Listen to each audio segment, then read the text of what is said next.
ብሮ ቢቀድርህ አልቀድርህ ጧ ትምለው ዛት ቢቀድርህ ወቀድርህ ጧ ወያት እንችላለን። የቱ ነው ቢቀድርህ ወቀድርህ ጧ የሚለው? ይህ የንጽጽር የዳዕዋ ሂደት ከጥቅሙ ጉዳቱ እንዳያመዝን ስጋት አለኝ። በዚህ ሰሞን በተለያየ የሶሻል ሚዲያ ላይ የምንሰማቸው አጠቃላይ ሂደቶች ሐቂቀተን እስልምናን የማይወክሉ ከእስልምና አኽላቅ የወጡ በተለይ ደግሞ በዚህ ዳዕዋ ላይ ንጽጽር ላይ ያላችሁ ወንድሞች በጣም ብዙ ኃላፊነት ያለባችሁ፣ ይሄ ያላችሁት የያዛችሁት ሂደት በጣም ከባድ አማና የሚፈልግ በጥሩ ጸባይ በጥሩ አኽላቅ እስልምናን በሚወክል መልኩ መሆን እንዳለበት ነው። አሁን ግን በሶሻል ሚዲያ የምንመለከታቸው አጠቃላይ ሂደቶች ግን በጣም ነው የሚያሳዝነው።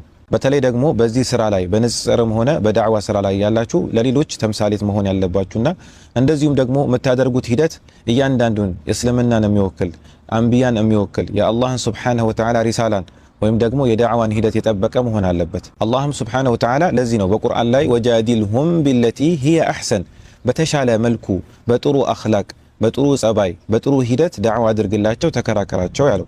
ነገር ግን ይህንን ሂደት በተቃራኒ እንዲመለከት የሚያደርግ ሂደት ከተከተልን ከእስልምና ውጪ ያሉ ህብረተሰቦችን እስልምና ላይ ገብተው እንዲያቋሽሹ ወይም እንዲሰድቡ እድል የሚከፍት መሆን የለበትም። ለዚህ ነው አላህ ሱብሓነሁ ወተዓላ በቁርአኑ ወላ ተሱቡ الذين يدعون من دون الله فيسبوا الله عدوا بغير علم ከእስልምና ውጪ ያሉ ሰዎችን ዳዕዋ በመናረግበት ሰዓት የነሱን ሃይማኖት ባከበረ መልኩ ሳንንቅ ባከበርናቸው እነሱንም ስናከብር እኛንም ያከብሩናል። እኛ የተላክነው ዳዕዋ ለማድረግ ሙናቀሻ ለማድረግ እንደዚሁም ደግሞ አላህ ሱብሓነሁ ወተዓላ ባስተማረን ነብያችን አለይሂ ሰላቱ ወሰላም ባስተማሩ መንገድ የሌሎችን ከእስልምና ውጪ ያሉትን ወደ ቀጥተኛ መንገድ እንዲመሩ መንገድ መክፈት እንጂ ከዛ ውጪ በእነሱ ላይ ማላገጥ በእነሱ ላይ መሳደብ ይሄ እስልምናን የማይወክል አላህም ያልፈቀደው ነብዩም ያላስተማሩት ሂደት ነው።